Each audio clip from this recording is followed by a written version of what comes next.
think the voyage with each passing year has only managed to. Like the name stands, we've only managed to navigate the high seas, and this time around, at a time when the environment and the challenges are very turbulent. Pala, when we started the day one of voyage, it was day one of the FM briefing. Today is day 3 of voyage and day 3 of press briefing. Up until now, we've heard from government on the lines of what they want to do for poorest of the poor and for SMEs. Do you think now something should be done for financial markets as well? Yeah, I think as you rightly put it, Nikunj, clearly this year voyage, even on my opening speech, I made a mention about it's a good omen to start with finance minister making some huge announcement on the day we started our voyage. And one day before, Prime Minister kept aside 10% of GDP to be given for supporting the Indian economic growth.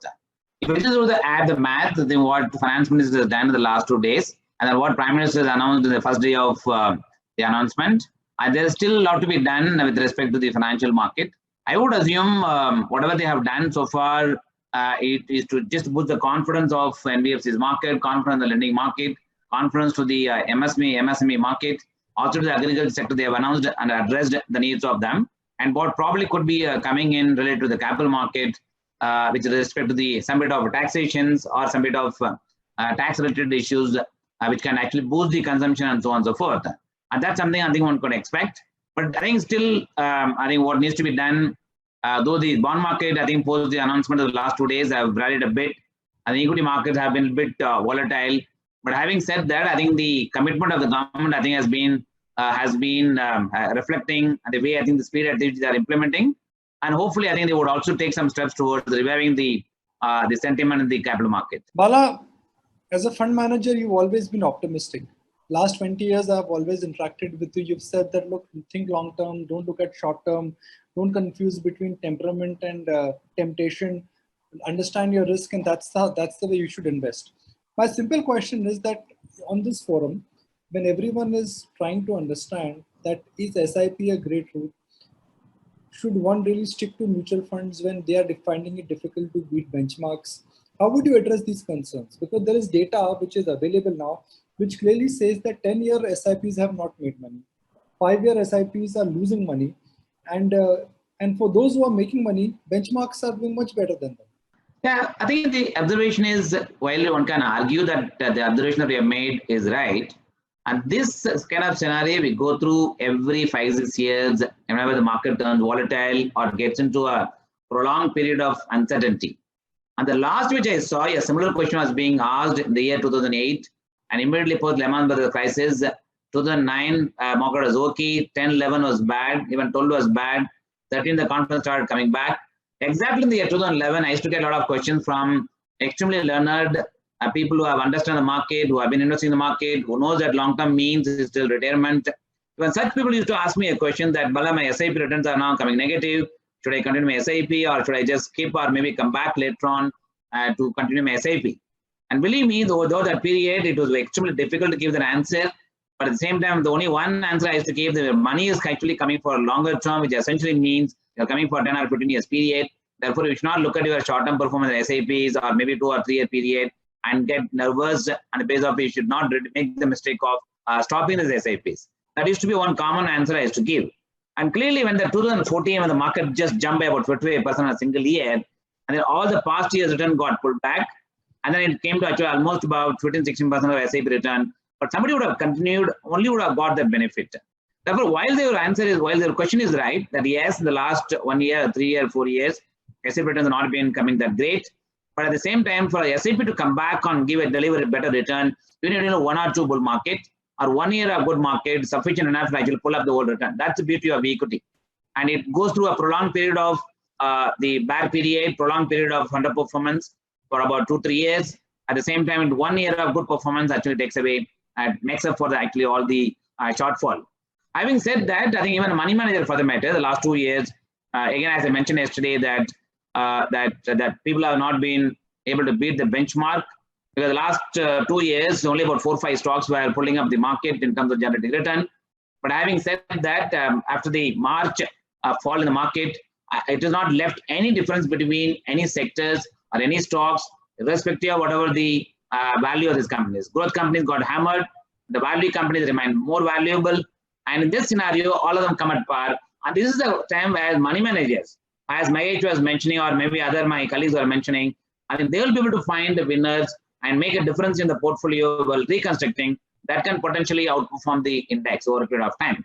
Even Nassim Taleb also mentioned about the active versus the passive.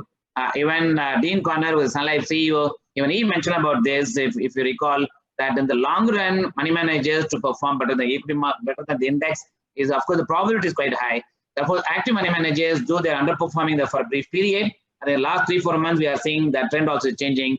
And given the stock picking ability of the money managers, and purely on the basis of bottom-up stock picking approach, I think they will be able to beat the benchmark. Having said that, I'm not saying that one should ignore index funds, and one should keep the index fund as part of the overall allocation while doing asset allocation model between equity, which is a diversified, actively managed equity funds, and index funds, and fixed income funds. When you straddles between the three asset classes, and it can be part of their portfolio, it not come at the cost of actively managed funds. Bala, the grain of the truth here is that if you buy fixed income right now, you're getting almost 6% return because that's the yield right now. Is equity really worth it? Because with equity, when inflation is low, the risk-free return will also come down. So here you have a situation where government bond is giving you 6% with equity also taking a risk. So is that risk worth it in this uncertain environment? See, I think risk will have to be seen from the angle of what is the potential of equity as an asset class can generate return over fixed income. Basically, the risk premium that you can get on by investing in equity, and secondly, the return that you can generate over and above the cost of capital. And the equity is the only asset class can actually give you over and above return over the cost of capital. If I have to take the cost of capital, is roughly about 14% that will come for anybody who wants to set up the company. And equity is capable of generating more than that over a long period of time. But at the same time, one should also observe, at times like today, like COVID-19, and the equity asset class will be put to a test because it goes through a lot of uncertainty. Earnings could be at risk. Economic growth itself is at risk. Therefore, earnings may not come. In such a scenario, it may be seen as if equity asset class may not give return. At the same time, fixed income asset class, I always maintain that fixed income as an asset class, if you don't chase the yield, if you don't chase the YTM, if you don't chase the return, and if you are okay actually to get a moderate return in fixed income space, it can give you a real compounding return, but will not be necessarily will match up to the expectation of equity. While of course fixed income, most of the people think fixed income is not asset class, that I should choose mutual fund, I should go through the bank deposits. And believe me, I think if the same asset class, if you've chosen through the fixed income, adjusted for the tax benefit that they get over a period of 3 years, and fixed income as an asset class does have a merit to be part of the portfolio. Again, I'm repeating, may not come at the cost of equity. Equity asset class, assuming somebody has got 100 rupees, yes, he cannot put 100 rupees of money in equity fully. Therefore, he has to choose between equity and fixed income. So the question is, how much will be in equity, how much in fixed income will determine his long-term success. Therefore, while both the asset classes, it goes through ups and downs. Sometimes you may think that equity is not given return. That is the time you will probably shift to a fixed income. And fixed income at times may not also not give you return to your expectation in today's scenario. The interest rates are close to about 6%. Again, you will not be satisfied with the 6% return. And that is the time you need to have a mix of equity and fixed income as a portfolio. I am a firm believer mutual fund provides a solution for 4 buckets. One, every investor have got 4 needs. One is the savings needs, which is nothing but equivalent to keeping money in savings accounts. Second is the income needs, which is nothing but equivalent to keeping money in fixed deposits. And growth needs, which is nothing but putting money in equity for long-term creation of wealth. And finally, every individuals have to generate alpha by 1 or 2% by doing the tax planning. And that comes in the ELSS schemes. I think mutual fund provides solution for all the 4 baskets, which is saving solutions, income solution, and equities wealth creation solution, and tax solution. If assuming a scenario, one is able to manage in their portfolio by choosing all the 4 buckets in proportion, in small proportion, either 20, 25, 25, 25 equal ratio, or in another ratio as it suits them. And believe me, the experience that mutual fund can provide to the investors will be substantially better than just choosing only one asset class in equity or one asset class of fixed income.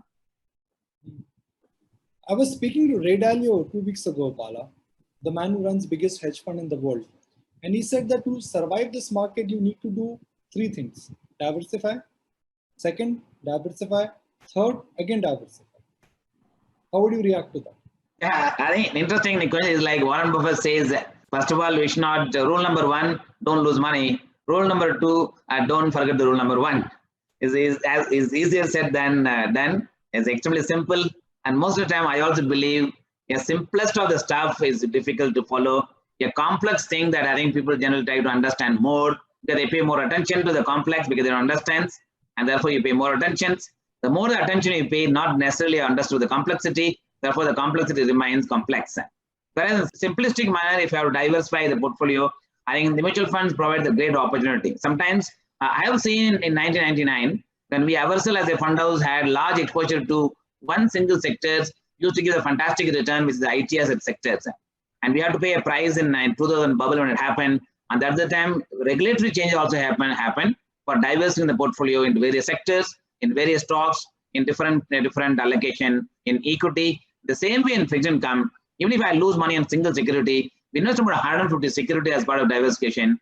From money manager's point of view, such a huge diversification provides some bit of hedge against the volatility, against the risk that investors would carry. Therefore, diversification is actually the must. I think what he mentioned about 3 times repeating the same thing is nothing but reinforcing the importance of diversification, importance of discipline, and importance of staying with your conviction of long-term investing.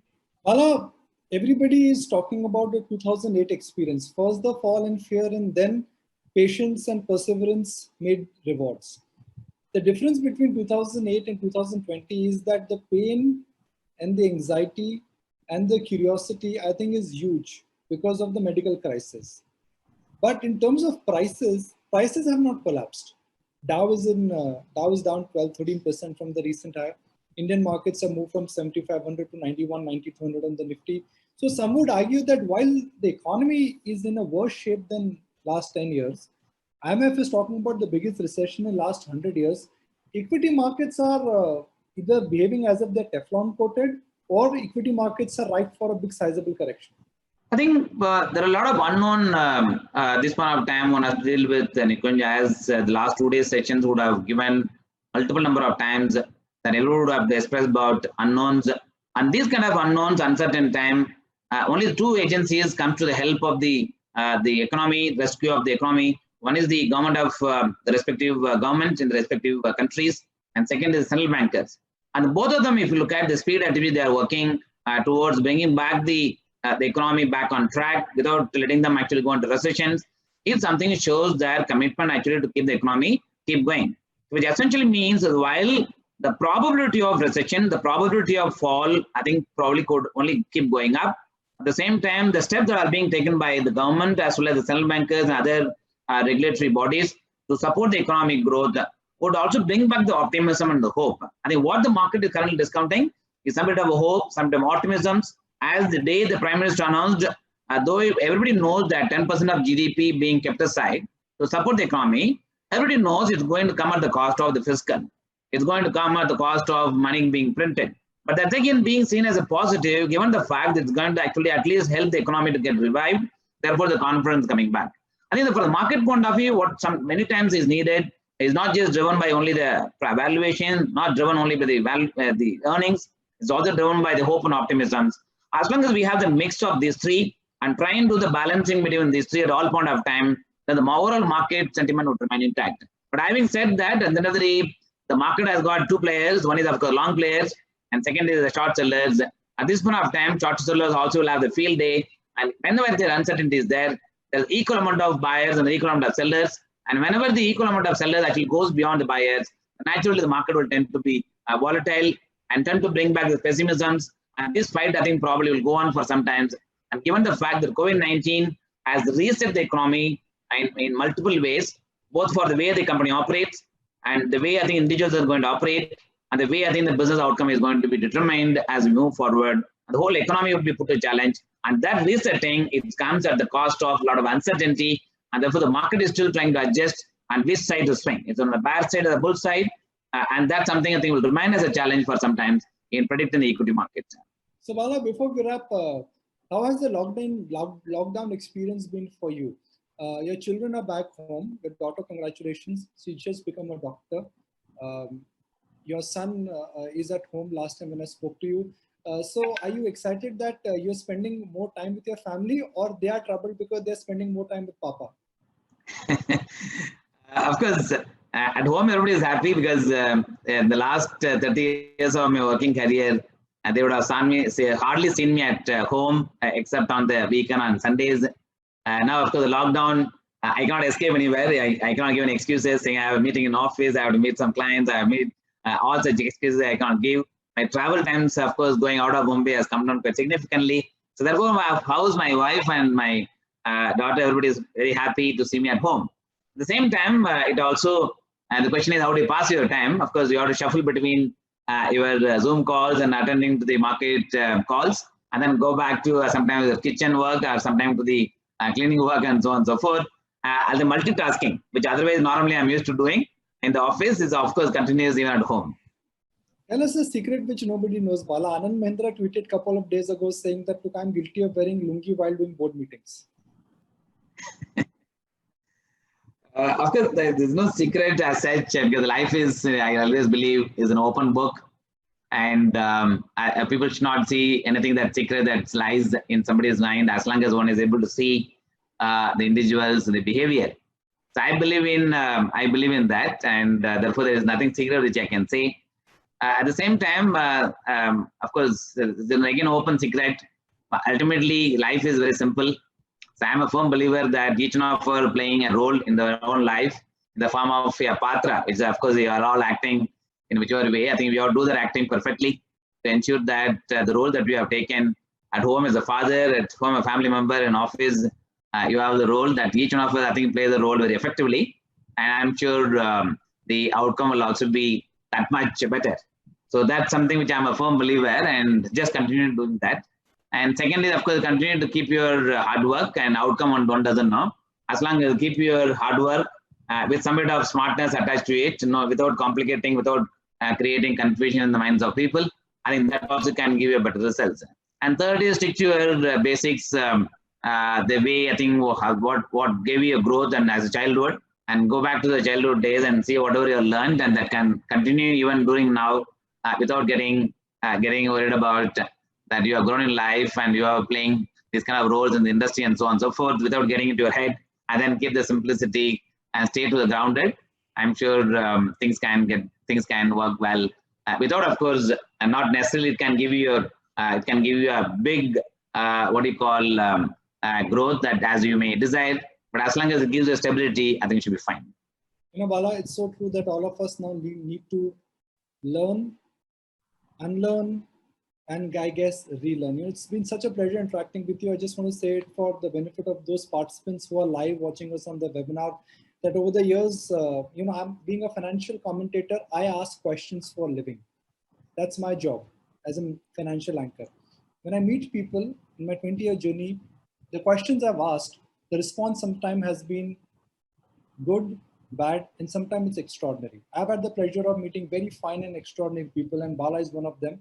Not because he's a dear friend of mine, because he's an extraordinary human being. He will always put the company interest and investors' interest in front of his personal gains, and that I think is reflected in the way how Birla AMC with each crisis has only become stronger in terms of processes and in terms of leadership. So Bala, my sincere compliments. I mean, you're one of the finest individuals and leaders I've interacted with.